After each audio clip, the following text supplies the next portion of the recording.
Olá pessoal, sejam todos bem-vindos à disciplina de fenômenos mecânicos. A gente já está na aula 17, isso corresponde ao ciclo 4. E a aula de hoje eu vou falar sobre o torque. Eu vou conseguir aqui projetar a nota de aula. Então, torque. Para falar de torque, eu vou ter que introduzir aqui para vocês uma operação vetorial chamado produto vetorial. No início do curso eu já introduzi o produto escalar entre dois vetores, e agora eu vou introduzir produto vetorial entre dois vetores. E finalizar a aula de hoje falando sobre corpo rígido em equilíbrio. Então vai ser esse tema aí. Bom, eu vou começar explorando o torque e eu vou fazendo o quadro, e quando chegar aí nos exemplos, né, que eu vou resolver, eu vou tentar projetar de novo minha nota de aula, porque assim vai ter um enunciado mais completo.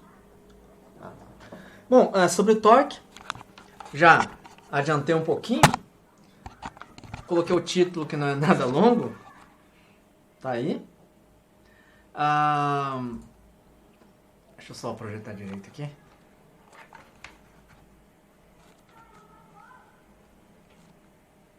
Pronto. Então, qual é essa grandeza? Essa grandeza é uma grandeza que na prática é bastante importante, né? Que a gente utiliza o conceito de torque, sendo, entanto, formalmente a gente estudar ou entender o que é torque. Todo mundo utiliza o conceito de torque, sabe mais ou menos, né, em que situação, né, e o que acontece quando usa torque. Tá? Essencialmente, quando que usa o torque? Quando você, por exemplo, abre uma porta.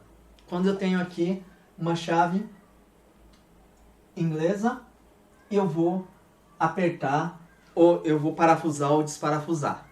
Tá? Nós sabemos, né, quando abre a porta também, a maçaneta, né, esse movimento que a gente faz aqui, né, ou quando a gente tem uma porta que não tem maçaneta, mas simplesmente vai puxar a porta, né, a gente sabe mais ou menos como tem que colocar força, embora matematicamente a gente não tenha nenhuma fórmula na cabeça. Tá? E aqui não ao contrário, como é um curso de fenômenos mecânicos, né, a gente vai ver o aspecto mais formal do torque. Bom, então vamos lá. Tenho aqui uma chave inglesa, vou lá, ajusto, eu vou, por exemplo, colocar uma força aqui para fazer o quê? Girar essa chave. Suponha que eu coloque uma força F, né, num certo ponto P. Esse objeto, que é a chave inglesa aqui, ele é um corpo rígido, tá? E para deixar a nomenclatura clara aqui, quando fala de corpo rígido, na verdade ele é um corpo extenso, né? Se fosse uma partícula, né, pontiforme, não tem sentido de falar rígido, né? Então rígido dá dimensão de o quê? Dá dimensão de algo extenso. E além disso, não é pastoso, não é uma coisa que vai ser gelatinoso, que vai derretendo. Ele é rígido, tá? Então, muitas vezes quando fala corpo rígido, subentende-se já é um corpo extenso, tá? Então, esse é um corpo rígido, e o ponto O é o ponto onde tem o eixo de rotação. Nesse caso o eixo está aqui, ele vai rotacionar no plano do quadro, tá? E o eixo passa pelo ponto O aqui. E vamos supor que eu aplique uma força F num determinado ponto P aqui, tá? Bom, eu construo meu vetor posição R, partindo do ponto O até onde aplico a força F, que está aqui no ponto P. E a força F, ele vai fazer um ângulo φ com o vetor posição R, tá? Com esse ângulo φ, eu posso decompor a minha força em duas componentes. Uma é F. Se eu fecho o ângulo é cosseno, se eu abro é seno. Então, vertical é seno de φ, que é essa força aqui. Ou se eu fecho o ângulo, eu tenho F cosseno de φ. Tá? Bom, eu defino o torque, eu vou usar a letra tal da seguinte forma. Ele é R, F, seno de φ. Tá? Então, eu defino, essa é a grandeza que eu chamo de torque, por definição. Tá? Bom, aqui eu consigo olhar essa expressão das duas formas. Primeira forma é o seguinte, é R vezes F seno de φ. Quem que é R seno de φ? É o cara que é perpendicular ao vetor R. Tá? R é horizontal, F seno de φ, essa componente é perpendicular.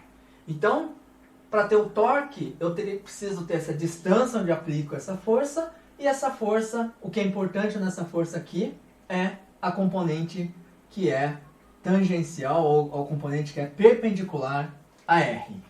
Essa é uma maneira de olhar. Outra maneira de olhar é o seguinte, eu pego essa figura aqui, eu vou estender a linha, né, da força,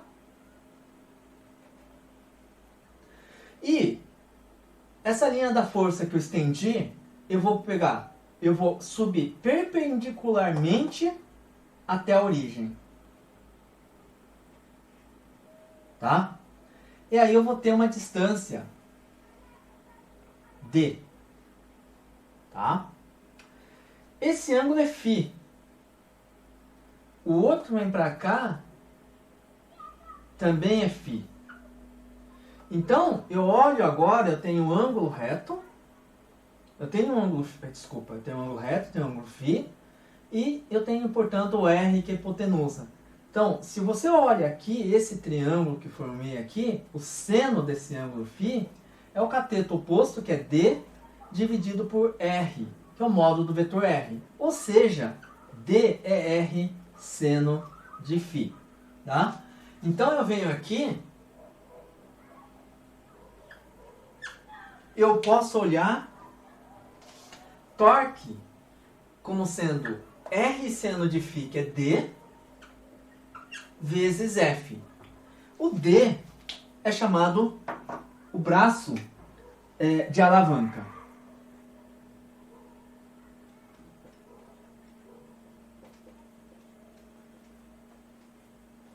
Tá? O braço do momento, engenharia tem um outro nome, tá? Mas a gente vai usar muito pouco isso aqui, mas é geometricamente para entender o que acontece aqui, tá? Esse ponto O é o torque, depende de onde eu defino. Por exemplo, se eu definir o torque em relação ao ponto P, o torque devido a essa força é zero, porque a força está sentada em cima do ponto P, né? Então depende aonde eu estou aplicando, aonde eu estou calculando o torque. Aqui eu estou calculando em relação ao eixo O. Então ele pode ser dado por isso também. Tá? A maneira de interpretar essa expressão.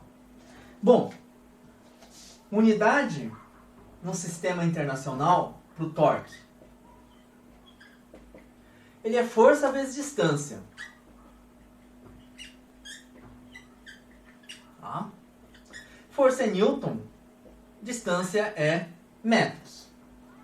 Aí tem um cara também, que a gente já estudou, que também é força vezes distância, que é o trabalho. Né? Trabalho é força vezes distância. Newton, metro.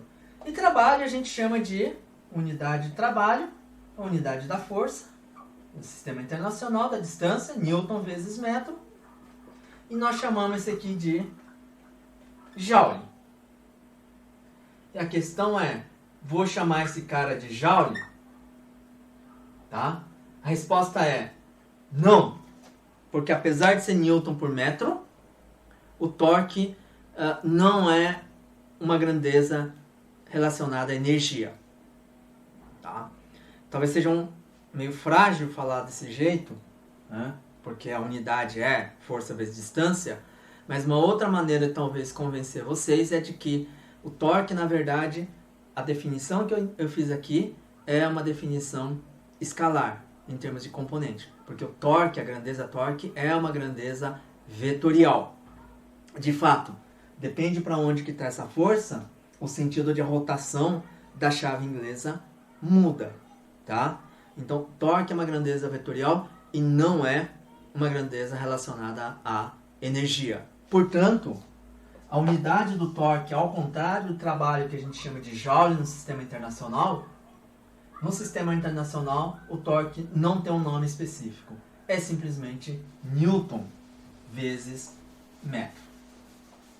Tá? É simplesmente isso. Tudo bem? Então é muito importante saber disso. Bom, a figura está aqui, bonitinho, vou ter que apagar. E agora, como eu mencionei, eu vou explorar aqui o aspecto vetorial do torque. Então, torque como grandeza vetorial. Tá? A definição do torque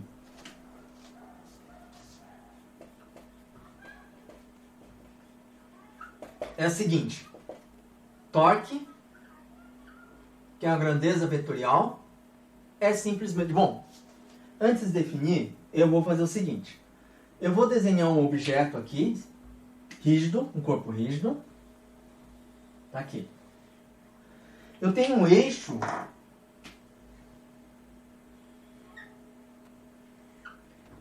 vou chamar de Z, tá? Tem uma origem aqui. E num determinado ponto P, eu vou aplicar uma força F. Essa força F está aplicada onde?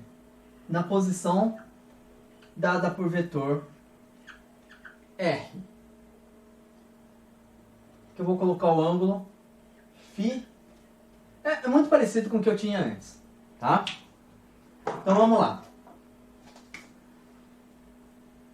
Dados R e F, o torque é simplesmente definido matematicamente aqui como sendo produto vetorial do vetor R com vetor força. Tá? Então, matematicamente, assim que eu defino o torque. Agora, quem é o módulo do torque? É o módulo de R, módulo de F, o seno do ângulo entre os dois. O importante aqui do ângulo entre os dois, na verdade eu tenho dois ângulos, né? Entre dois vetores. Por exemplo, tenho o vetor A, tenho o vetor B. Tá? Você pode dizer que o ângulo desses vetores é esse ângulo aqui.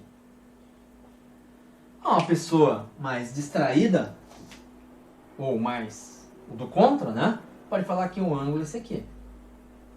Tá? Mas esse ângulo aqui é maior que π. E geralmente, quando a gente escreve o produto vetorial aqui, o módulo, o ângulo, ele é um ângulo menor que 180 graus. É o menor dos dois ângulos. Tá? Então, nesse caso aqui, é o ângulo φ.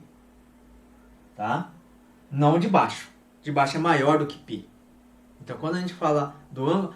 Isso é interessante porque é o seguinte, o seno do ângulo entre 0 e π, o seno é sempre positivo, né? Quem que muda? O cosseno muda de sinal. Tá? Bom, dito isso, o módulo do torque é isso. E claro, isso aqui coincide com a definição que eu dei antes, né? Mas como esse cara é vetor, a pergunta é, para que direção e sentido aponta o torque? Tá? Nessa figura aqui, acontece o seguinte, se R e Φ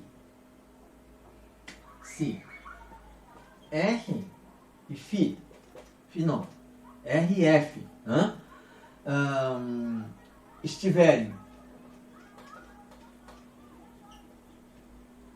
no plano XY, tá? O torque ele vai apontar na direção que é K, que é o eixo Z, que é perpendicular ao plano XY. Então o torque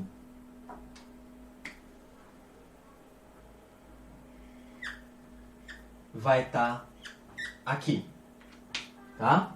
E estando no plano perpendicular, ele pode estar num sentido positivo, né? Para cima ou sentido negativo, para cima ou para baixo. Aí a questão é, para onde que ele está? Tá? Para definir isso, isso está implícito na operação que é o produto vetorial. O produto vetorial, ele não somente dá direção, que nesse caso é eixo perpendicular, né, ao plano XY, nesse exemplo, mas também dá o sentido, tá? Então, eu vou falar agora do produto vetorial como uma operação entre dois vetores, propriedades principais, aspectos práticos do produto vetorial, tá? Em vetor em espaço bi e 3 dimensões, são vetores no espaço concreto 3D, tá? Bom, então, lembrando aqui, eu vou voltar, né? O sentido do torque, eu fiz para cima aqui, mas qual é o sentido do torque? Que ele é produto de R, vetor R com vetor F. Então eu vou falar sobre o produto vetorial.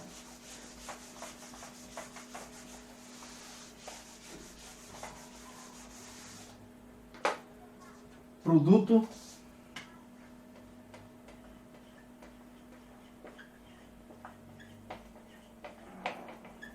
vetorial. Então vamos lá. Dados dois vetores A e B. Tá? Eu vou definir um cara, que é um terceiro vetor, C. Ele é o resultante, o que resulta da operação entre pegar a A e fazer um produto vetorial com vetor B. Tá? Deixa eu fazer aqui a figura. Vamos supor que esse seja o vetor A, esse seja o vetor B. O ângulo aqui eu vou colocar θ. Tá? Ali estava colocando φ, vou colocar o θ. Então vamos lá. Primeira coisa. Esse cara aqui, em módulo, ele é módulo de A, módulo do B, o seno do ângulo entre os dois, e o ângulo é o menor ângulo entre esses dois vetores, que é esse θ aqui, e não o complemento. Tá? O que eu chamo de vetor C, ele vai ser perpendicular simultaneamente ao vetor A e ao vetor B. Simultaneamente. Então, a direção dele nós já sabemos. Se A e B estão no plano XY, o produto vetorial, que é o C, que é um vetor, ele é perpendicular ao plano XY. Portanto, está na direção Z. Agora a questão é Z positivo para cima ou Z negativo para baixo, para onde ele aponta. Tá? Então vamos lá. Aqui eu vou afirmar que o C, que é esse cara aqui, que resulta do produto vetorial de A com B. Então ele é perpendicular, ele é ortogonal a B, ortogonal a A. Tá? C, ele está nessa direção aqui na figura, ele aponta para cima por causa da direção, o sentido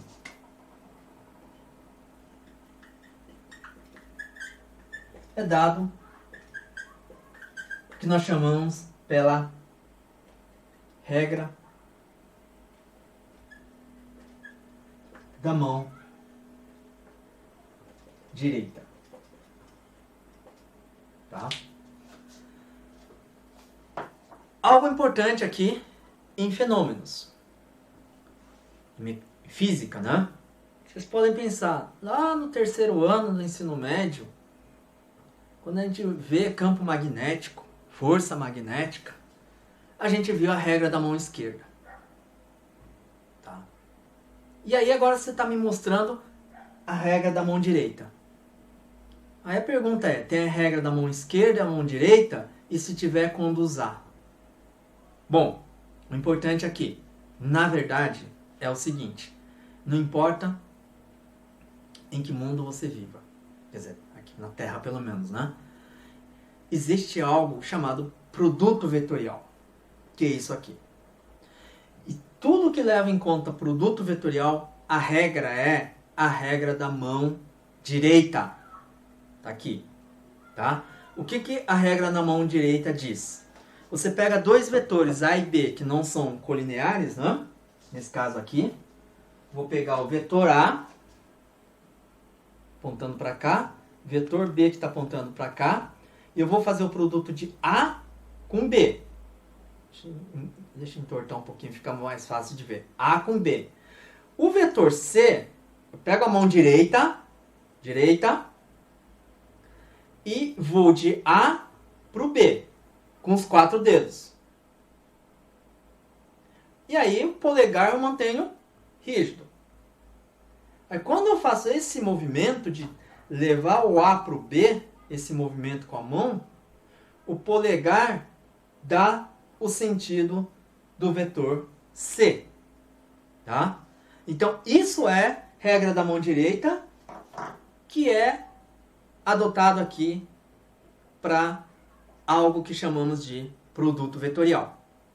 Quando chega a mão esquerda, na verdade, ele é uma regra prática, porque lá no ensino médio vocês não aprendem produto vetorial.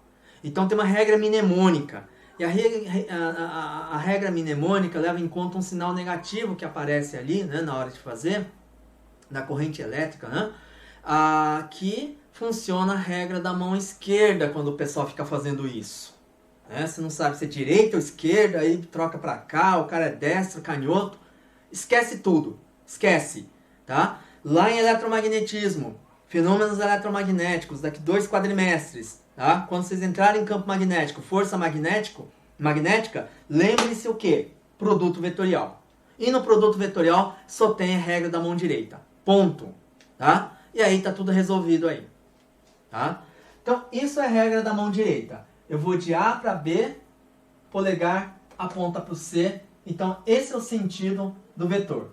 A direção é perpendicular a A, perpendicular a B.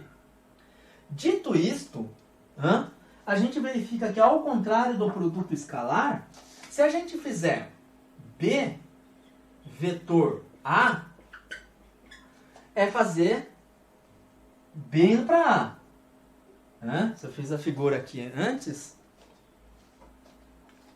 que eu tinha aqui, AB para cá, agora BA é para lá. É sentido contrário. Então, B vetor A vai ser o vetor menos C. E A vetor B vai ser vetor C. Tá? Na verdade, essencialmente é isso. Isso é a definição de produto vetorial. Tá? Agora a gente vai aplicar esse produto vetorial para um caso particular, em que A e B e C são os versores. Porque aí fica muito mais fácil, né, quando a gente for trabalhar em termos de vetores em componentes, a gente vai fazer produto vetorial com os versores IJK. Então, quando você tiver lá os versores JK,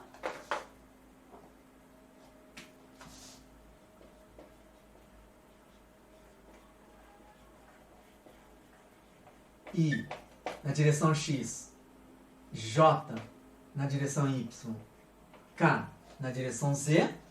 Então eu tenho aqui X, Y, Z. O importante aqui é que quando eu vou de X para Y, o Z tem que ser para cima, tá? Para valer o produto, a regra da mão direita. Então vamos lá.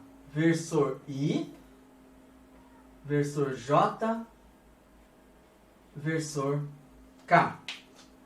Lembrando, né, isso aqui, módulo de I, módulo de J é 1, então aqui é 1.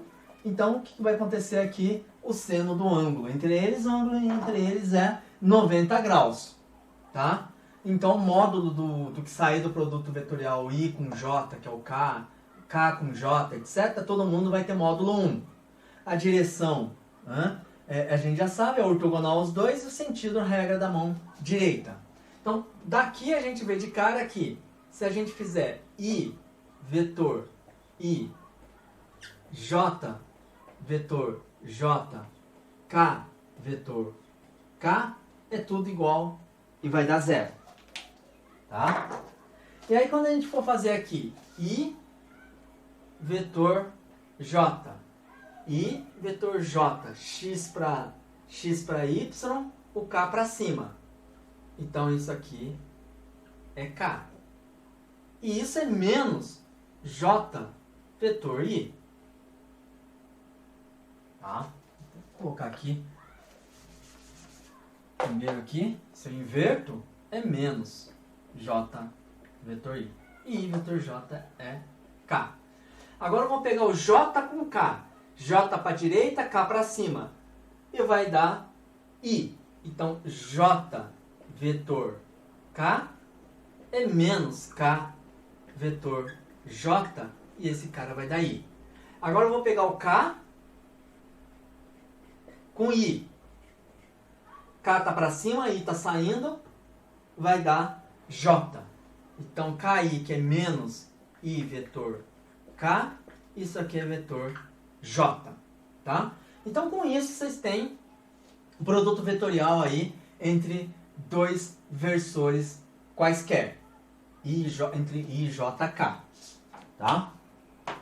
E um jeito relativamente, digamos assim, do ponto de vista prático, é fazer o produto, vamos supor, eu tenho dois vetores escritos em termos de versores, I e JK, e eu quero fazer produto vetorial. Tá? Você pode fazer as distributivas, né? Tem componente do primeiro vetor, tem componente I e JK, do segundo tem I e JK, você vai fazer as distributivas, pegar essa regra aqui, I vetor J dá K, I vetor I dá 0, etc, etc, e você tem o produto vetorial no final do dia. Mas tem uma regra, simplesmente funciona assim e a gente utiliza, que é escrever o produto entre dois vetores com 3 dimensões em termos de uma determinante de uma matriz. Tá? Então, isso aqui é simplesmente uma regra. Funciona, a gente utiliza.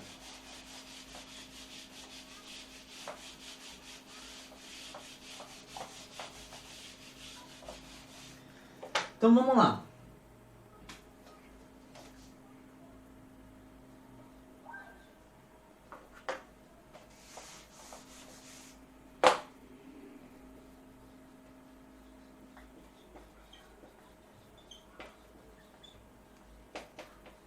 Então vamos lá. Tem o vetor A, que é a xi, a yj mais a zk. Tem um vetor B, que é bxi, byj, bzk. Eu quero achar o vetor C, que é o produto vetorial do vetor A com o vetor B. como é que eu faço isso? Eu falo que esse cara é determinante de uma matriz.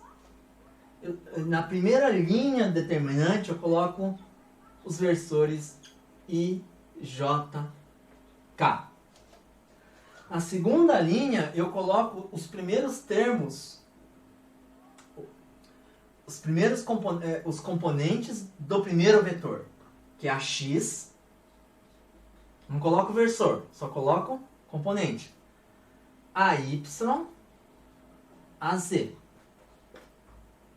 Agora vem do segundo vetor, que eu coloco na terceira linha. BX, BY e BZ.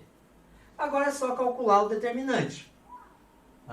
Então primeiro eu venho aqui. Eu tenho a Y, BZ,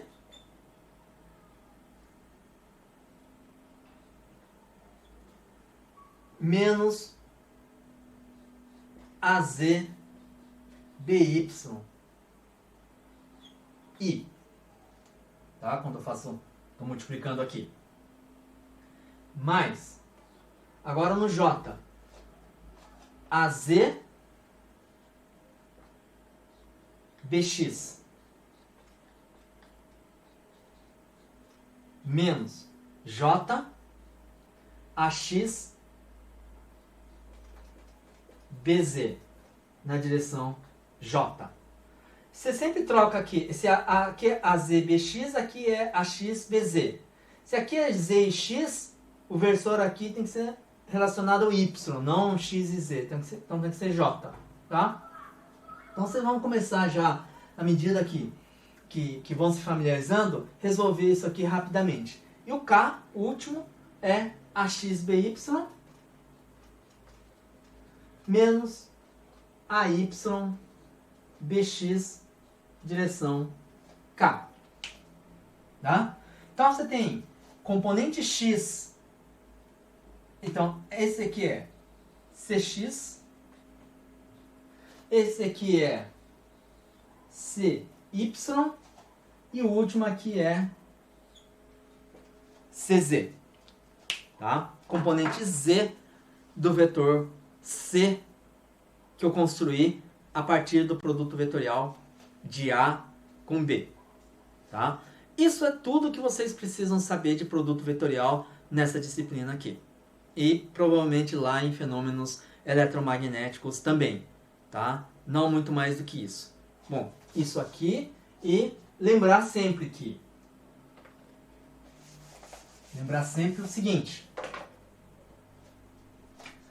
módulo de C é módulo de A, módulo de B, o seno do ângulo entre os dois vetores. Tá? Então, lembrar, fazer o produto vetorial aqui desse jeito, um lado, outro lado, eu tenho essa relação aqui, que vem da definição do produto vetorial também. Tá? Módulo de C, esse vetor aqui. Módulo de vetor A, módulo desse vetor. Módulo de vetor B, módulo desse vetor.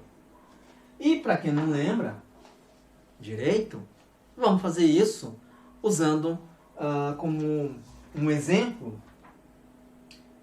relativamente simples. Esse exemplo aqui eu vou projetar, que é o primeiro exemplo.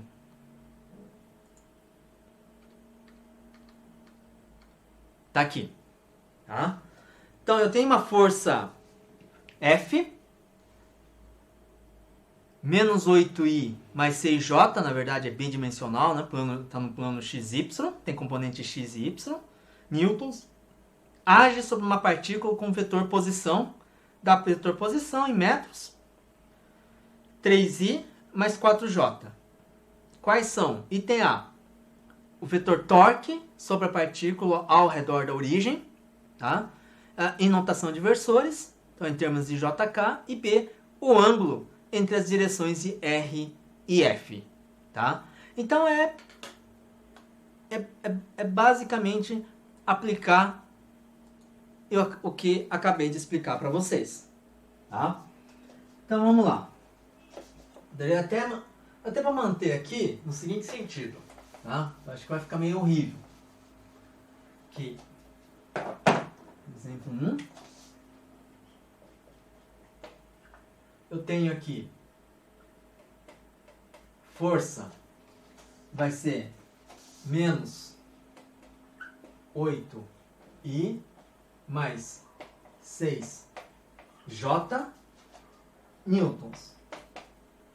E vetor R vai ser igual a 3I mais 4J metros. Tá? Então, primeira coisa, eu quero calcular o torque. Torque é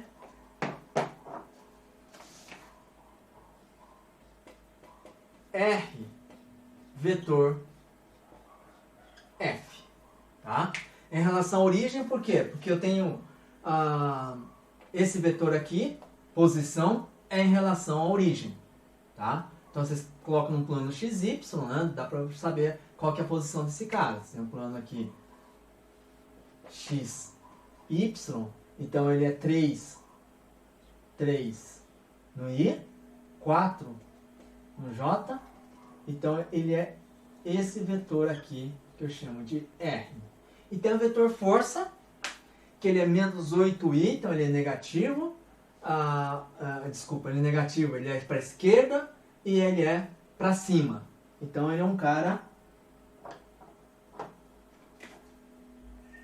assim. Tá? Ele é componente X é negativo, componente Y é para cima. Então é um vetor desse tipo aí. Então eu quero calcular torque nesse caso aqui. Quem é o torque? Né?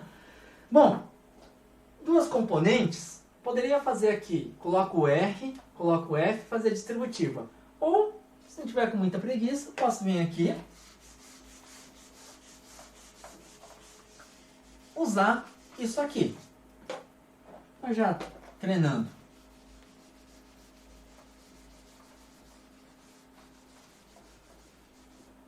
Então, torque vai ser igual. R vai ser a segunda linha. Primeira linha é IJK. R, quem que é o R? 3 metros, 4 metros e Z não tem, então é 0. Terceira linha vai ser preenchida pelas componentes do vetor F. Menos 8 newtons, 6 newtons, componente Z não tem, então é 0. Tá? Igual. Aí eu venho aqui, componente I do torque. Bate aqui, bate no 0. 0. Venho aqui, 0, 0. Então na direção I é 0. Mais. Direção J, 0. J vezes 3, vezes 0. Então é 0 na direção J. Mais, na direção K. Venho aqui, K. 6 vezes 3 dá 18. Menos K, 4 menos 8, menos 32. Só que tem um sinal negativo, então fica menos com menos dá mais, 32 na direção K, Newton vezes metro. Tá? Portanto, o torque vai ser, deixa eu colocar explicitamente 0, 0, 18, 32, 50. Vou colocar aqui a K, Newton vezes metros. Tá? Então, essa é a resposta para o item A. O item B, ele quer saber o ângulo entre esses dois vetores, que eu vou chamar esse ângulo de φ. Tá? Não vou precisar mais aqui. Como é que eu vou calcular um ângulo entre esses dois vetores? Então vamos lá.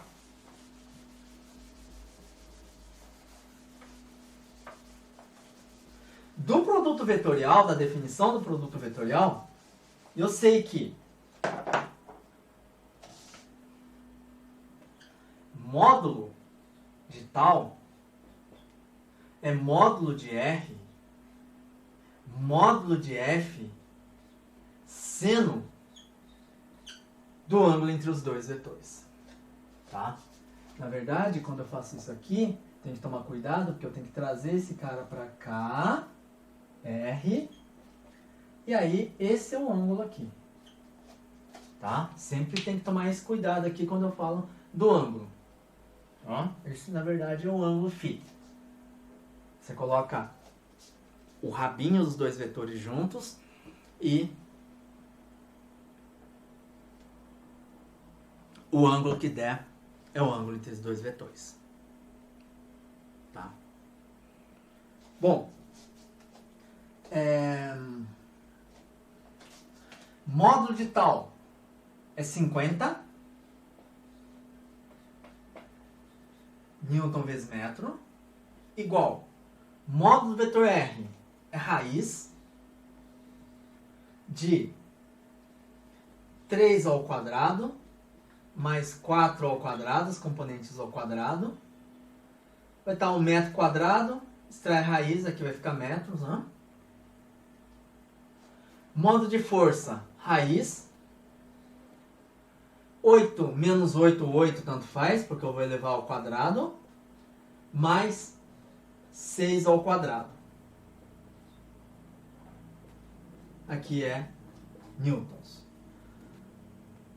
Vezes seno de φ. Newtons metros, Newton metro, seno é dimensional, tá? Então, aqui eu vou tirar que seno de φ, se vocês fizerem essa conta aqui, vocês vão obter que o seno vai ser igual a 1. Tá? Se o seno for igual a 1, portanto, φ vai ser π sobre 2. Eles são ortogonais. Tá? Faz sentido aqui, né, como quando eu desenhei, que F tem a componente negativa no eixo X, positiva no eixo Y, né, tá enviesado desse jeito aqui, e o ângulo só não dava para adivinhar, né, exatamente que o ângulo é π sobre 2, que é o ângulo de entre esses vetores R, posição, e força F. Tá? Então isso aqui é meramente um exercício acadêmico, né, para a gente reforçar o conceito de produto vetorial, né, e ao mesmo tempo do torque. Como o torque aqui deu na direção K, vamos ver o que está acontecendo, e a força está para lá, né? Então a tendência, se ele for um ponto P de um objeto rígido, né, girando em torno de um eixo pivotado aqui na origem, né, para onde que ele gira? Então o torque está dando 50K, XYZ, Z saindo, então se o torque aponta para cá, né, isso significa que, ainda pela regra da mão direita, acho que é algo que eu acabei de não falando daquela vez, né, o que significa o torque apontar para cá? Significa que com os 4 dedos, o movimento de rotação desse cara aqui vai ser no sentido anti-horário. Tá? Ou seja, se esse objeto está parado e tiver um torque diferente de 0, ele vai começar a rotacionar. Então, torque, como a gente vai ver não na próxima aula, na outra, é correspondente à segunda lei de Newton, F igual a ma, mas no caso que tem a rotação. Na verdade, a gente vai ver isso já não nessa aula, né? Na próxima aula, porque hoje eu encerro com estática de um corpo rígido. Tá?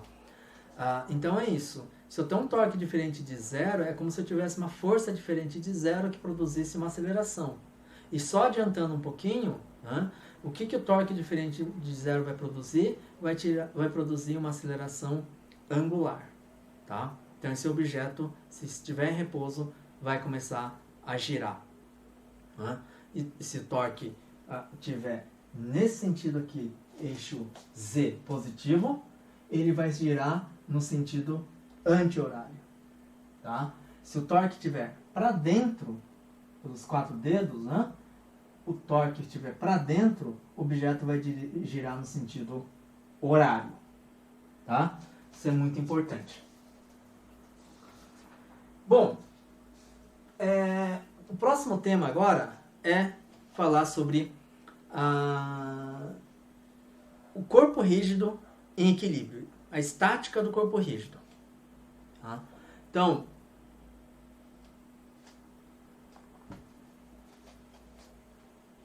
e lembrando, corpo rígido, um corpo extenso, que tem dimensão, e é rígido. Então, se ele sofrer uma rotação, por exemplo, ele não vai mudar a forma.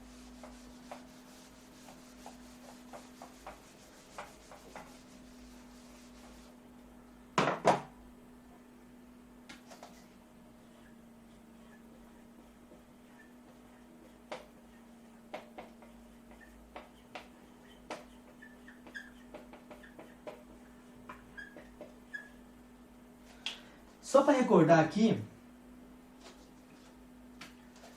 vamos pensar em equilíbrio por uma partícula, um corpo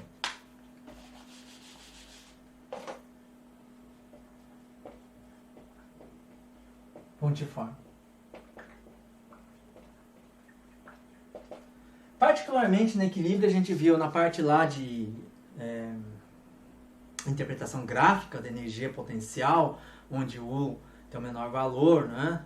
E ali você pode ter um vale, pode ter um pico, mas tanto no vale como no pico, como a força é menos a derivada de U em relação à posição, então significa que para uma situação que se a concavidade do gráfico estiver para cima é o mínimo, então a força é zero, né, nesse caso, assim como lá no pico, que a força é zero, mas na física, fisicamente, esses zeros, que são esses pontos de equilíbrio, são pontos diferentes. Aí a gente vai analisar o entorno, a gente pode analisar a derivada segunda, que se for um mínimo é um ponto de equilíbrio, né? Se solta alguma coisa, ele volta para a mesma posição, tem tendência de oscilar em torno desse ponto. E se for um ponto de máximo, ele simplesmente, qualquer perturbação que tiver, ele sai do ponto de equilíbrio e não retorna mais. Mas, essencialmente, ali, para equilíbrio de um corpo pontiforme, é suficiente a gente tomar aqui força resultante igual a zero. Tá? Então, a força resultante, que é a somatória de Fi igual a zero. Tá? Isso aqui, então, é uma condição suficiente para manter esse corpo em equilíbrio. E agora a gente vai considerar não um pontiforme, mas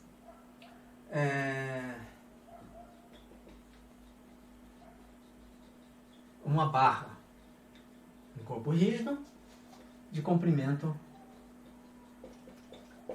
L. Tá? Eu vou desenhar a barra um pouquinho meio deslocado aqui. Tá aqui. E vamos supor, você pode imaginar essa barra numa mesa sem atrito, em cima de uma mesa, horizontal, bonitinho, sem atrito. Aí eu resolvo aplicar duas forças nessa barra. F1 na extremidade à esquerda e uma força F2 na extremidade à direita. E aqui está o centro de massa da barra. Vamos colocar aqui uma barra homogênea. Então o centro de massa está no meio da barra no L/2. Tá? Então o que vai acontecer nesse caso? Esse caso aqui é muito parecido com o caso daquela torneira que você tem aqui e você pega a mão e simplesmente faz esse movimento aqui. Tá? A força F1 está para cima, a força F2 está para cima E eu posso até tomar, para manter essa condição de equilíbrio, F1 mais F2, a soma ser igual a zero. Tá? Então aqui eu vou ter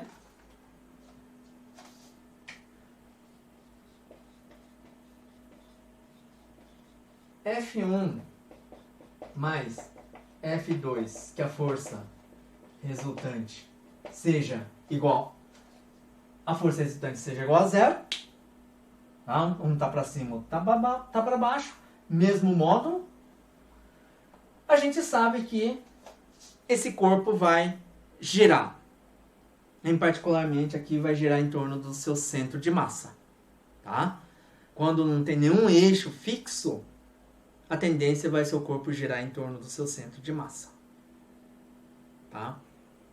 É assim que a gente abre, por exemplo, uma torneira, né? Que você tem ali algo desse jeito, você pega com a mão e vem e faz essa força aqui. Tá? Então, mesmo que a força resultante seja igual a zero, o que acontece é que, o que vai acontecer?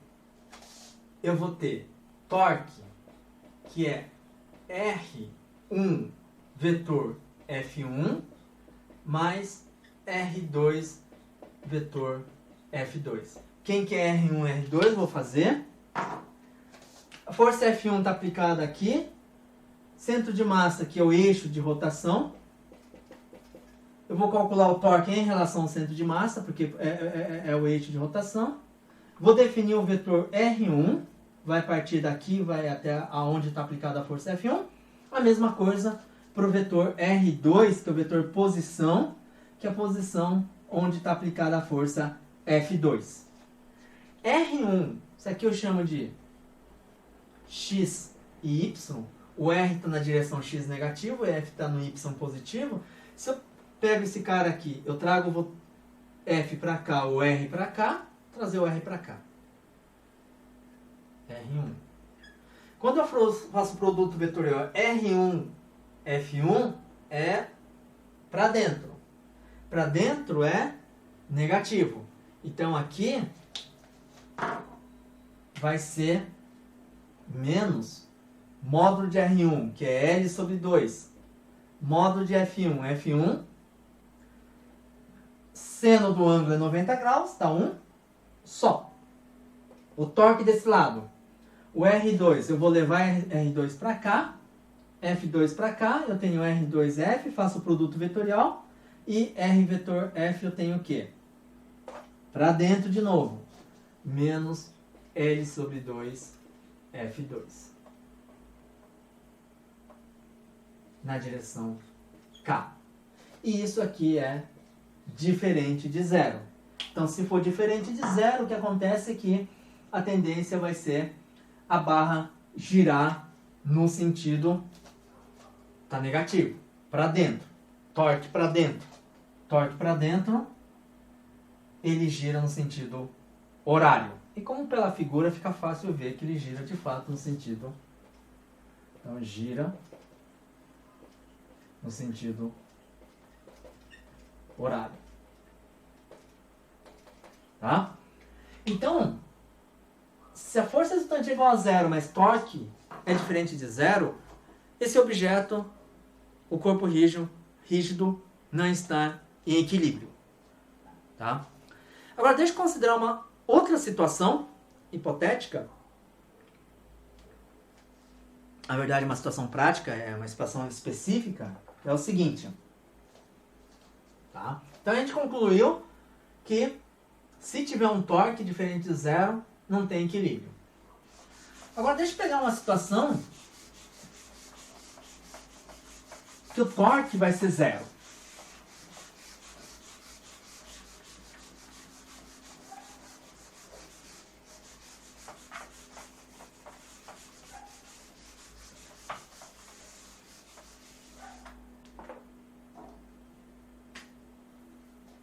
Então,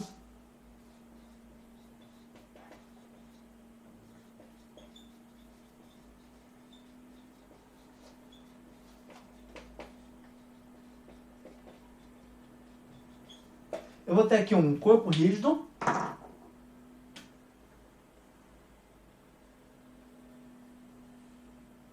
está pivotado em torno aqui do ponto O. Só colocar aqui como referência. E vai ter duas forças sendo aplicadas aqui, um nesse ponto aqui. Eu vou chamar a força de F2. F2 vai ser duas vezes força F. E aqui, uma força F1, que é menos uma força que eu chamei de F. Tá? Então, F é um vetor, força, está para a direita. F1 é menos F, então está para a esquerda. F2 é duas vezes F, então está para a direita. E tem o dobro de comprimento da seta aqui do vetor F. E a distância onde estão aplicados é o seguinte. Eu vou estender aqui. Aqui vai ser 2Rs. E para cá vai ser só R. Tá? E eu vou calcular o torque resultante em relação ao O.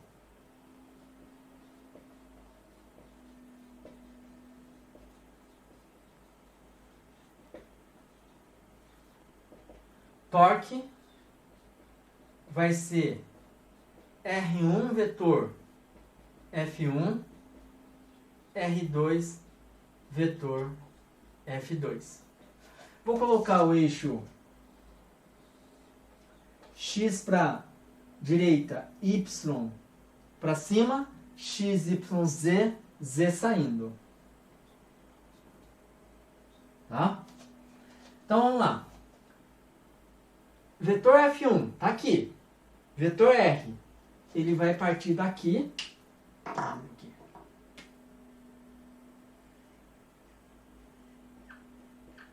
Tá? Vai partir daqui, mas quando eu fizer o produto vetorial, eu posso pegar componente da força que é paralelo ao vetor R, ou eu posso pegar essa distância aqui que vai ser o braço. Tá? E então o módulo eu sei.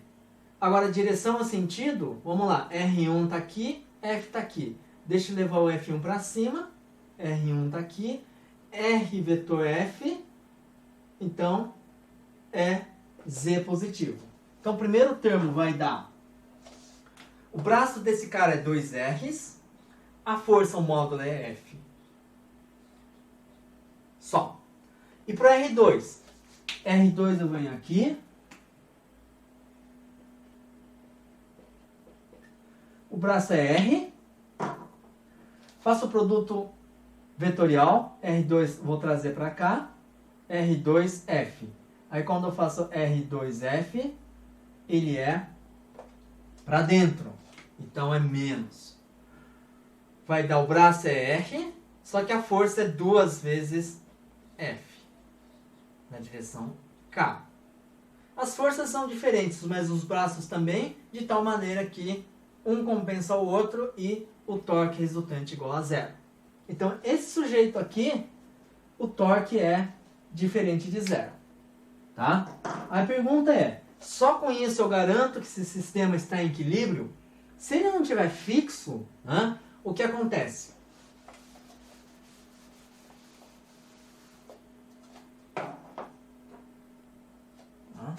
Torque igual a zero. Tá? No entanto, a força resultante vai ser o quê? F1 mais F2. F1 é menos F. F2 é 2Fs. A soma vai dar F. Tá? Então, vai ser diferente de zero. Então, se esse cara tiver uma massa M, o que é que acontece? O centro de massa, a aceleração do centro de massa desse cara vai ser a força dividido pela massa M. Esse cara vai sair acelerando, a não ser que esteja fixo. Tá? Mas se estiver fixo, significa que a força resultante sobre esse objeto é zero. Então, moral da história, conclusão. Se eu tenho um corpo rígido, eu preciso ter as duas condições satisfeitas simultaneamente. Quais são as duas condições? Resultante da força é igual, ou força resultante é igual a zero, e o torque resultante também ser igual a zero. Tá? Então, essa é a condição, deixa eu só escrever aqui, então, essas são as duas condições para o equilíbrio. Um objeto rígido, um corpo rígido, atingir, estar em equilíbrio. Então, condições de equilíbrio de um corpo rígido. Duas condições. Primeiro, força resultante externa, geralmente externa, porque a interna vai somando, dá zero. Então, força resultante igual a zero. Segunda condição, torque resultante igual a zero. Tá?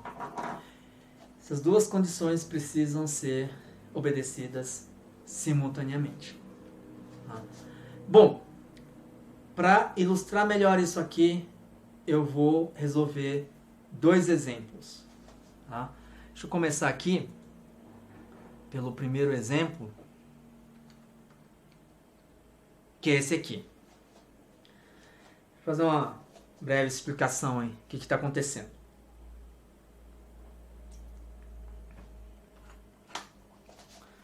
Bom, tem uma viga horizontal, está aqui, comprimento L, é dado. Ele está pivotado aqui na parede, esse ponto preto aqui, e a princípio ele pode subir ou descer. Só que não está descendo porque tem um fio segurando esse cara aqui, a viga. Está aqui. Esse fio faz um ângulo φ com a viga, ou com a horizontal. Tá? E além disso, existe uma pessoa em cima da viga e o enunciado diz o seguinte: a distância da pessoa até da parede até a pessoa é D. D, 2 metros. A viga tem comprimento 8 metros, ele é uniforme. Então, o centro de massa da viga, o centro de massa está no meio da viga. A pessoa pesa 600 newtons. A viga pesa 200 newtons. Então, é M vezes G, né, que é 200 newtons. M do homem vezes G é 600 newtons. O ângulo φ é dado, 53 graus. E se solicita para encontrar a tensão no fio, que está aqui, e a força exercida pela parede sobre a viga. A viga está aqui, né? Tem essa parede, e claramente essa parede, a viga empurra a parede empurra a viga, tem uma par ação-reação aí, tá? E uma determinada força vai estar agindo, portanto, na viga. Então é para encontrar a tensão e o módulo dessa força. Bom, então vamos lá. Claramente essa situação que eu preciso usar. Força resultante igual a zero, torque resultante igual a zero. Para aplicar força resultante igual a zero,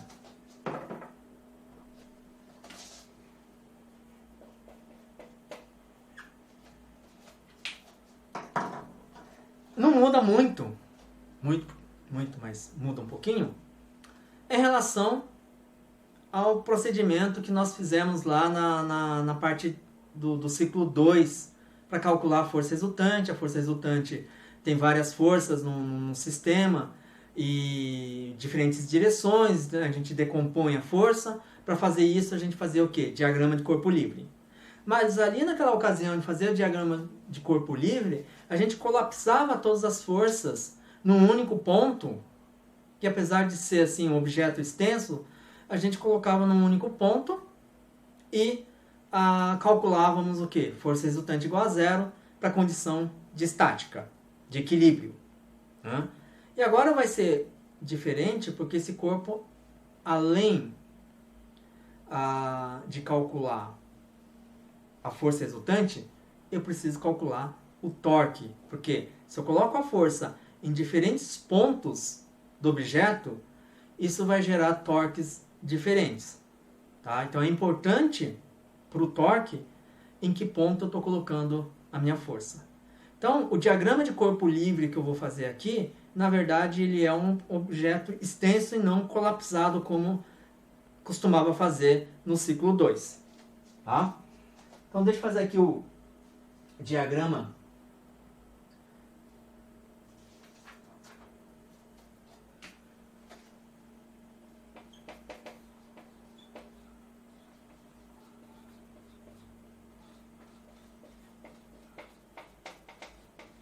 Diagrama de corpo livre desse problema. Tá aqui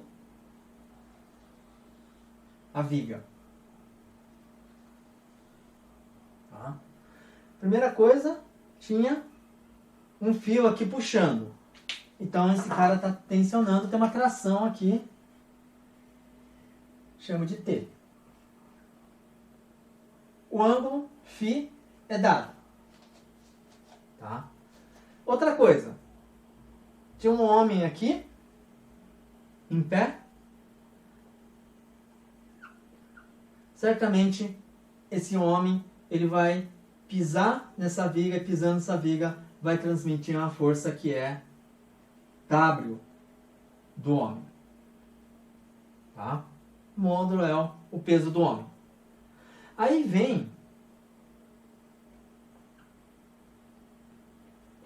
aonde eu vou colocar a força gravitacional, porque na verdade a força gravitacional vai atuar em cada pedacinho de massa da barra, ou seja, por toda a barra, não é num ponto da barra, tá?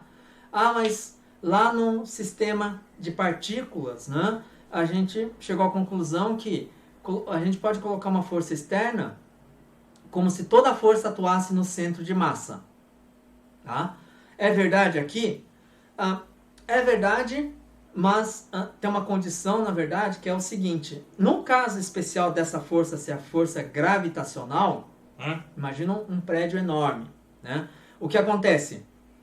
Eu estou exagerando aqui, mas a aceleração da gravidade, o G, lá em cima, pode ser diferente da base do prédio.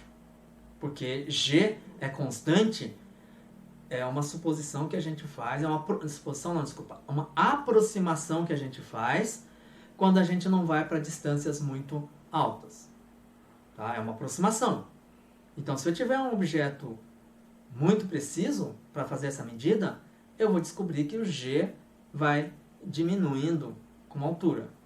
Então, colocar toda a força gravitacional no centro de massa, na verdade, não é o correto. O correto é a gente colocar toda a força gravitacional no centro de gravidade do objeto. Mas aí vem a questão. Se o objeto não é muito extenso, ou se eu considero o G exatamente constante na região onde o objeto está distribuído, então o que acontece é o seguinte: o centro de gravidade do objeto é igual ao centro de massa desse objeto. Nesse curso, a gente vai passar relativamente rápido, a gente não vai explorar detalhadamente a parte conceitual disso. Vocês têm que lembrar que é o seguinte: centro de gravidade, se G é constante, é igual ao centro de massa. Barra é homogênea centro de massa está no meio da barra. Então, centro de gravidade também vai estar no meio da barra, tá? Nesse caso não tem muita importância, né? Porque o importante aqui é a variação da altura, mas como a barra é relativamente fina, né? Então, o centro de massa da barra certamente coincide com o centro gravitacional aqui, da barra, tá? Então, isso aqui é centro gravitacional, tá?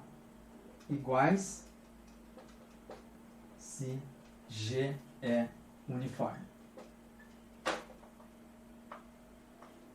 Então é aqui onde eu vou colocar a força gravitacional devido a da barra, que é o W, a barra que eu falo aqui é viga, tá? Então tem 1, 2, 3 forças relevantes aqui. Falta 1. Aqui está pivotado, tem uma parede, né? Se não tivesse a parede, a tendência é o quê? Esse cara vir para cá. Então, ele empurra a parede empurra a barra. A força que a parede empurra a barra é a força que eu vou colocar porque ela está em cima sobre a barra. E nesse ponto aqui. Qual é essa força? Vamos lá. Primeiro, essa força ela tem componente horizontal. Depois, a gente vê também que ela tem uma componente vertical, porque a barra tem massa, o homem está aqui, e se não tiver componente vertical, sustentando essa barra desaba, cai, tá? Então tem uma componente horizontal para a direita, vertical para cima, de tal maneira que vai ter uma força de reação R que faz um ângulo θ, tá? Então isso é importantíssimo para manter a barra em equilíbrio, tudo bem? Você não queria estar aqui segurando essa ponta da barra, porque você teria que fazer uma força para cima e uma força para direita. Se não fizer uma força para cima, evidentemente a barra vai desabar. Se não fizer uma força para direita, por causa dessa tensão aqui que faz um ângulo φ, vai tendência a puxar a barra para quê? Para a esquerda. Então você tem que fazer uma força assim, tá? Essa força que faz um ângulo θ. Não sabemos θ, não sabemos R e não sabemos tração. 3 variáveis, tá? Se tem 3 variáveis, nós temos que ter 3 equações, tá? E vamos conseguir obter essas 3 equações, porque 2 dessas equações vêm da força resultante ser igual a zero, componente x e y, e a terceira equação vem do torque em relação, na verdade, em qualquer ponto, em relação a qualquer ponto, tem que dar zero, tá? E a gente pode escolher o que facilita o problema pra gente, tá? Então vamos lá. Trata-se de equilíbrio estático. Então eu tenho aqui força resultante igual a zero. O que isso vai implicar? Eu vou fazer aqui, como sempre, eixo x, quase sempre, né? Para a direita, y para cima, como sendo positivo. Então vamos lá. Aí eu vou decompor essa força nas componentes x e y.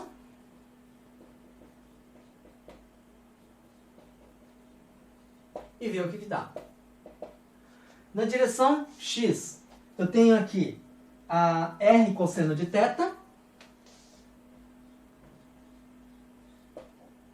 porque eu fecho o ângulo, e t seno de φ, que eu fecho o ângulo, mas ele aponta para a esquerda, portanto tem um sinal negativo, menos t seno de φ, e não tem mais nada, isso aqui é igual a zero.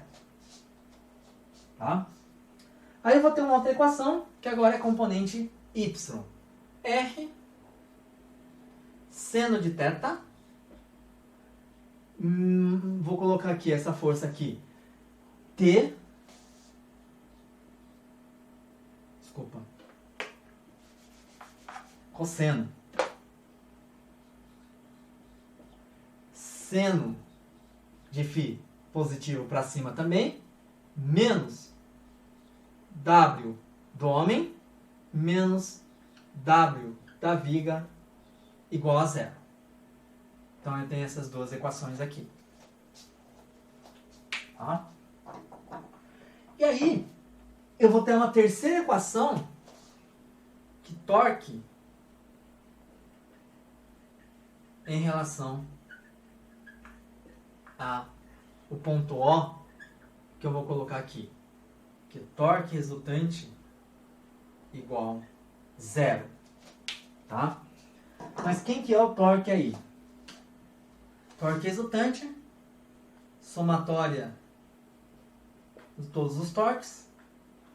Tenho aqui, como está no ponto O R está no ponto O, não existe o torque. O R não vai conseguir girar esse objeto em torno do ponto O, de um eixo que passa por ponto O. Então o torque, devido à força R, é zero. Tá? Mas eu tenho essas três aqui. Tudo bem? Então vamos lá. Deixa eu começar aqui com esse cara que está para cima. Então o R, posição, está aqui. Tem comprimento L, é horizontal. O T eu posso dividir em duas componentes, né?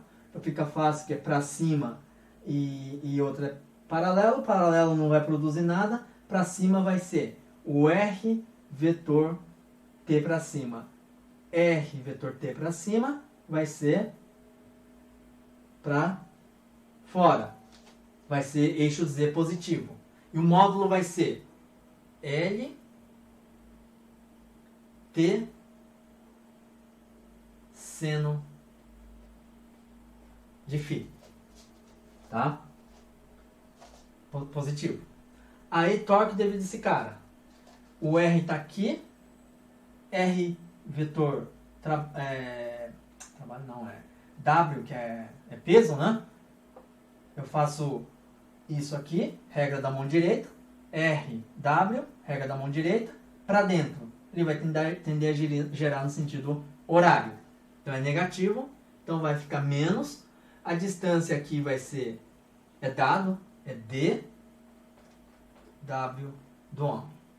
E esse do centro de massa também está para baixo, então vai ser vetor posição horizontal para a direita, WV para baixo, faço o produto vetorial, dá para dentro. Para dentro é x negativo. Isso aqui é L sobre 2, está na metade da barra. W da viga. Isso aqui vai ser igual a zero, que é a condição de equilíbrio. Tá? Bom, daqui eu verifico o seguinte, dessa expressão aqui do equilíbrio. O L, o comprimento é dado, o φ, que esse ângulo é dado, D é dado, WH é dado, L é, de novo, né, dado, WV também é dado. Ou seja, dessa condição aqui eu tiro T.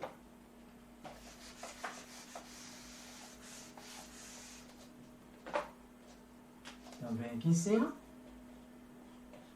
T vai ser, passa para cá, D, W do homem, mais L, W do V, vou colocar dividido por 2 desse jeito aqui. Positivo também, passa do outro lado, vai ficar L, seno de φ. Substituo os valores aqui e eu encontro T igual a 313 newtons. Tá? Então eu encontrei aqui. Não vou precisar mais dessa equação do torque. Mas eu preciso encontrar quem? R e o θ, que está aqui em cima. Aqui em cima eu vou ter duas equações com R e θ. Tá? Então eu vou tirar esses valores usando agora, olhando essas duas equações. Então o torque já me deu tensão, atração. Agora eu vou olhar essa equação com cuidado. Eu vou escrever o seguinte.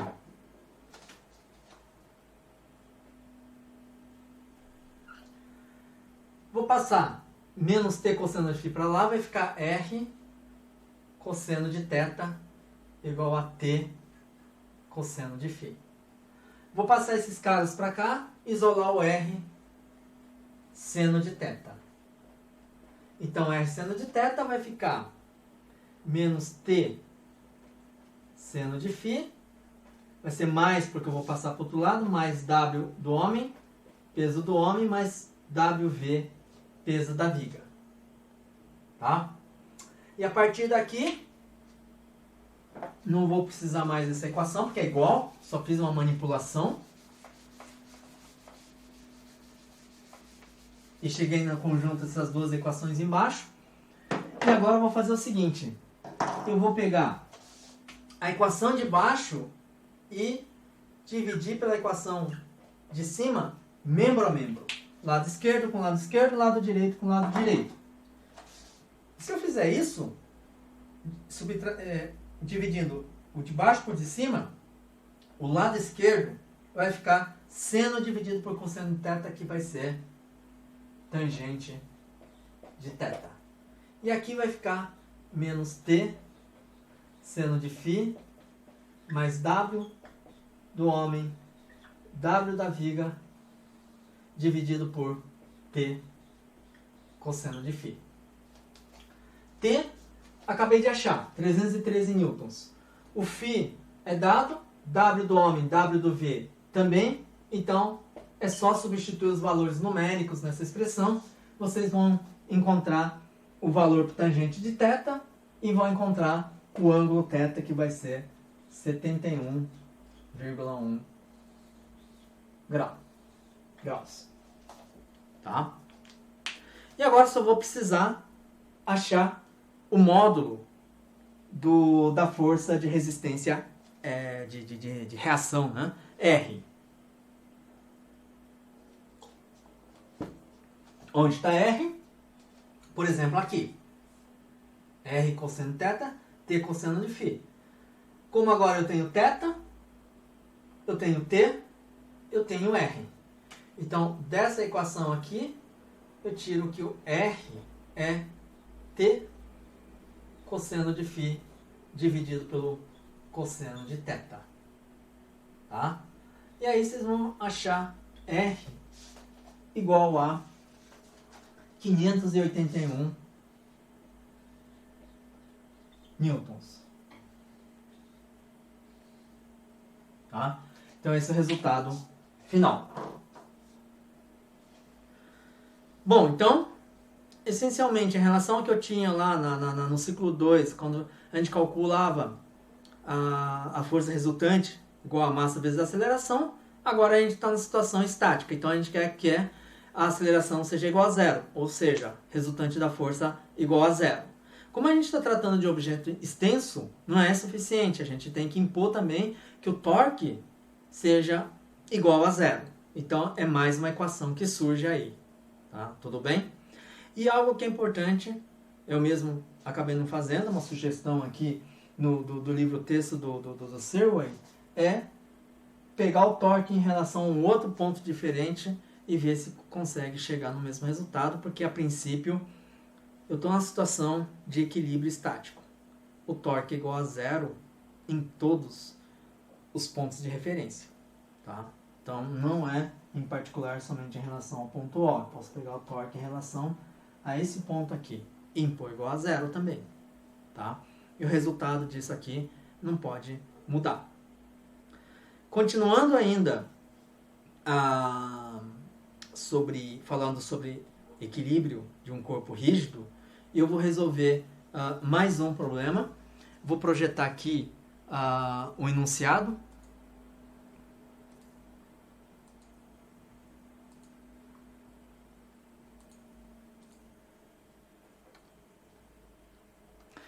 O enunciado está aqui. Tem uma escada de mão uniforme. Tem um comprimento L e massa M. E essa escada está apoiada em repouso contra uma parede. Aqui ele fala que a parede é lisa vertical. Tá? Aqui. Se o coeficiente de atrito estático entre a escada e o chão, escada e o chão, é aqui. Aqui eu vou ter um Mi estático. Tá? É 0,40. Encontre o ângulo mínimo θ, θ mínimo, θ está aqui, tal que a escada não deslize. Tá? Primeira informação aqui é sobre a parede lisa vertical. Então significa que aqui em cima, né, entre a parede e a escada, eu estou desprezando atrito, é liso. O atrito tem entre a escada de mão e o chão. E tem, portanto, um ângulo θ mínimo que vocês vão imaginando o seguinte: à medida que você vai diminuindo esse θ, o que vai acontecendo? A escada vem para cá e a tendência é a prática. Vocês podem fazer isso na casa de vocês, né? É só não subir na escada, só deixa a escada aqui. Se vai ter uma altura mínima, de tal maneira que, puf, esse cara vai cair. Tá? Então não tem nem pessoa aqui. É simplesmente só a escada. A pergunta é, qual é esse ângulo mínimo? Dado o comprimento L da escada, a massa M da escada e o coeficiente de atrito, que é miestático de 0,40. Tá? Então esse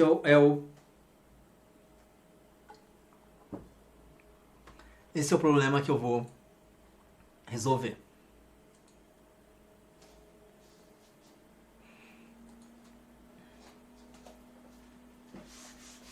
Então, novamente, não parece, mas eu vou ter que usar as duas condições de equilíbrio, senão eu não vou conseguir, pelos dados do problema, eu não vou conseguir achar esse θ mínimo.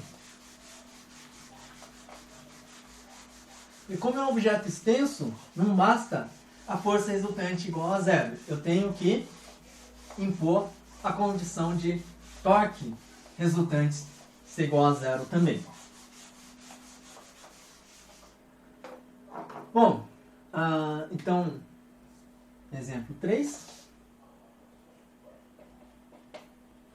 Novamente, eu vou fazer o diagrama de corpo livre do problema.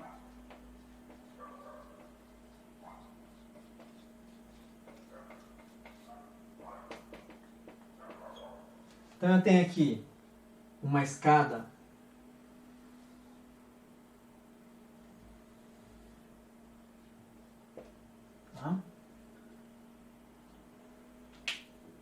diagrama de corpo livre, só a escada, que eu vou aplicar as forças na escada, e o eixo x e y. Tá?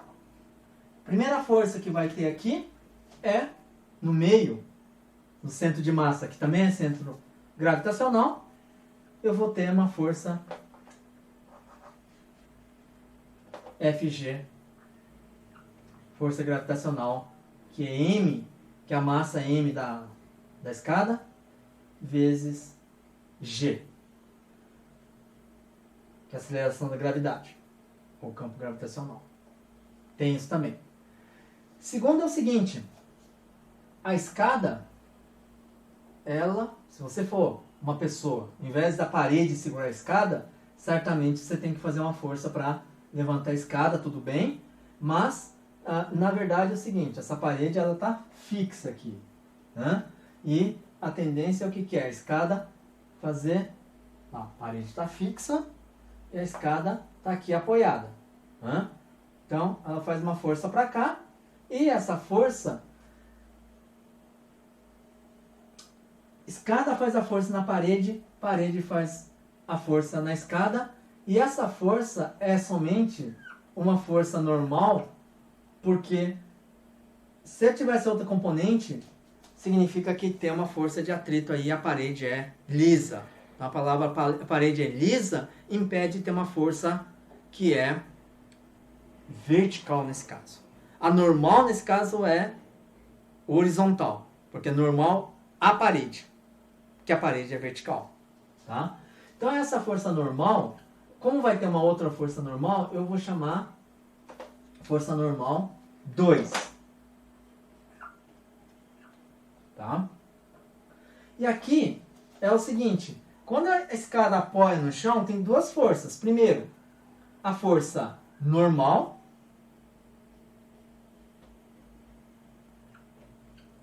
e como tem atrito, a escada tende a empurrar o chão para a esquerda. O chão vai empurrar a escada para a direita. Então aqui eu vou ter uma força de atrito estático. Então eu tenho 1, 2, 3, tem essas 4 forças presentes aí. Tá? Então, e o ângulo aqui é θ. Evidentemente aqui também vai ser θ. Tá? E aqui também vai ser θ. E aí, eu vou usar as duas equações para achar o quê? O objetivo é achar θ mínimo. Tá? Então vamos lá. Primeiro, somatório das forças igual a zero. Ou seja, força resultante igual a zero. Essa equação tem a direção x, tem a direção y. Na direção x, horizontal, vamos lá. Eu tenho a força de atrito estático para a direita, então é positivo.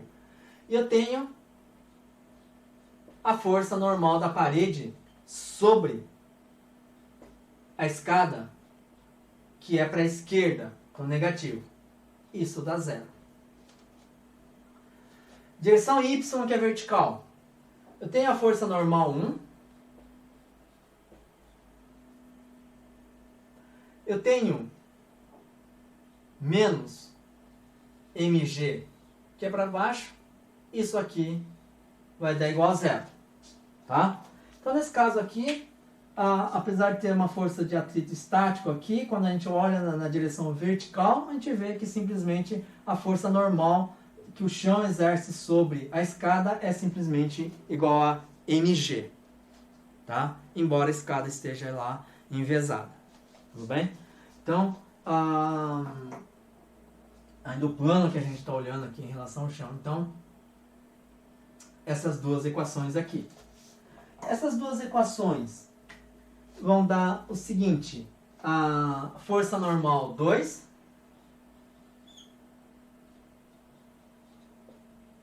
vai ser força de atrito estático, força normal 1 vai ser mg.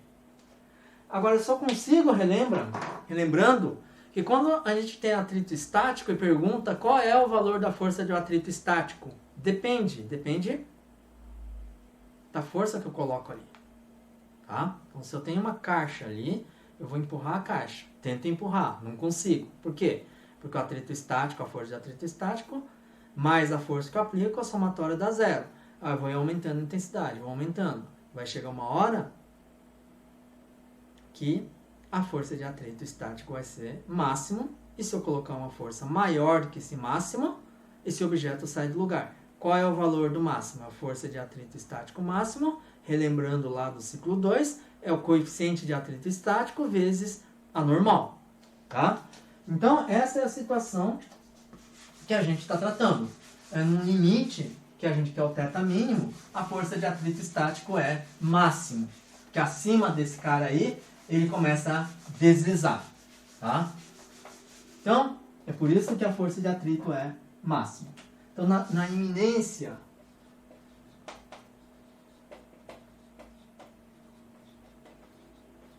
da escada deslizar, eu vou ter que a FE, que está aqui, ele é FE max, e o FE max é coeficiente de atrito estático vezes a força normal. Qual é a força normal? É a força normal 1. Tá? Então, FE max, bom, é μe, força normal 1, pela segunda equação, é mg. Tá? Então, eu achei aqui força de atrito estático máximo, que é mg, que não é ainda o que a gente não responde a questão do problema do θ mínimo. E agora o que a gente vai fazer? as duas equações aqui, né, do componente x e y, da força resultante igual a zero, nós já usamos. Então resta utilizar agora a equação do torque resultante ser igual a zero. Então eu venho aqui, deixa eu reservar essa expressão, né, que FE max é ME MG. Então vamos lá.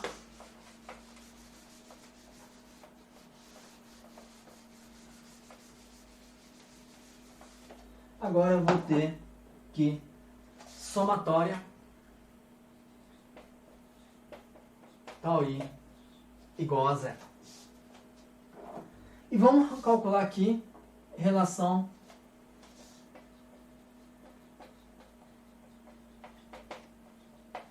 ao ponto O. Tá? Calculando a relação em ponto O, que está aqui, na verdade,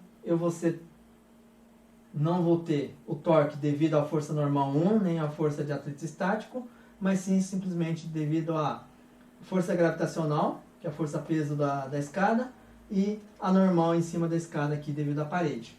Só tem esses dois caras aqui, tá? Deixa eu escrever aqui, desenhar na verdade, vetor R1, que é esse cara, e depois eu tenho o vetor R2, que vai até aí em cima. Tá? Então vamos lá. Então aqui que eu vou ter. Primeiro, o R1, desenho aqui.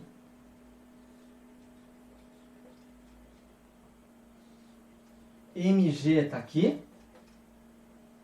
E aqui faz um ângulo θ. Esse ângulo é θ mais π sobre 2, que é o ângulo entre R1 e MG. Então, eu vou ter R1, qual é a distância? L sobre 2, metade. Centro de massa é centro gravitacional também, de gravidade. Então, vai ser L sobre 2, MG, o seno vai ser θ, vou colocar aqui π sobre 2 mais θ.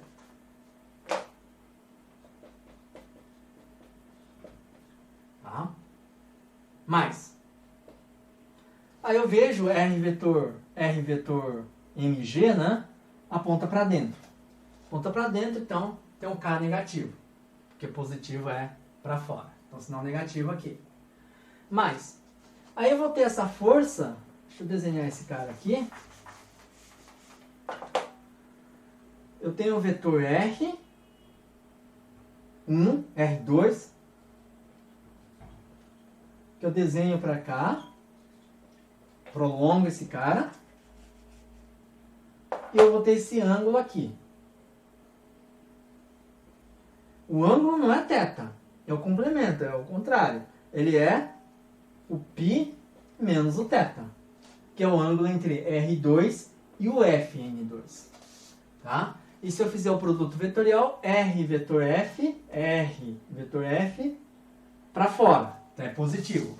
Então vai ficar o módulo, que é L, Fn2, e vai ficar seno de π menos θ. Tudo isso na direção K, e tem que dar zero, que eu estou impondo aqui. Tá? Lembrando aqui que Fn2, que está aqui, é igual à força de atrito estático. E eu estou na situação que a força de atrito é máxima, e o Fn2 aqui entra como força de atrito estático máximo, que é esse cara que está aqui. Tá? Então eu vou apagar aqui. Lembrando que Fn2 max é igual a Fe max, que é igual a μe mg. Tá? Estou igualando aqui a zero, então significa que dessa equação L sobre 2 mg Deixa eu fazer uma coisa separada aqui, algo que vocês, essa altura do campeonato, deveria saber. Seno de π sobre 2 mais θ. Seno de π sobre 2, cosseno de θ. Cosseno de π sobre 2, seno de θ. Cosseno de π sobre 2, 0. Seno de π sobre 2 é 1. Isso aqui vai ficar cosseno de θ. Esse lado, estou igualando, né? Igual a 0. Então eu passo esse aqui para o outro lado.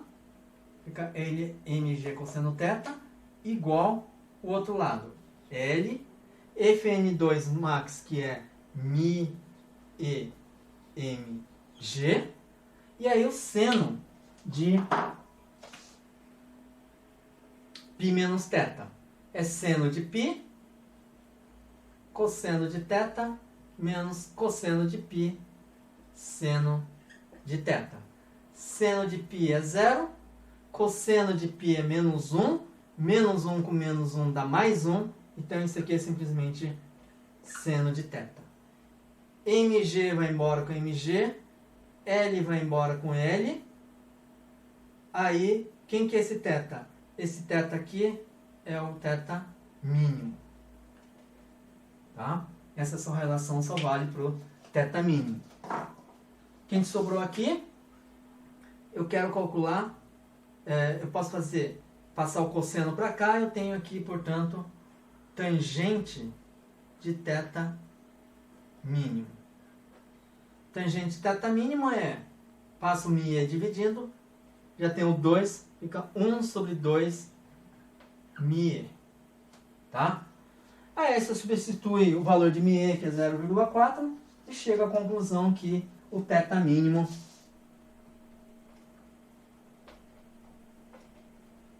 é igual a 51 graus. Tá? Bom, e assim encerro toda a discussão, todo o conteúdo sobre a estática de um corpo rígido.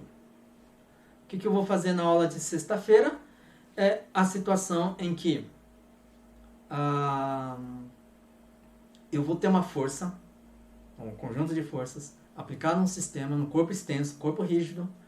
Esse corpo rígido tem um eixo de rotação, e tendo esse eixo de rotação eu posso ter um torque diferente de zero. E tendo torque diferente de zero, o que acontece? Como eu disse no início dessa aula, a tendência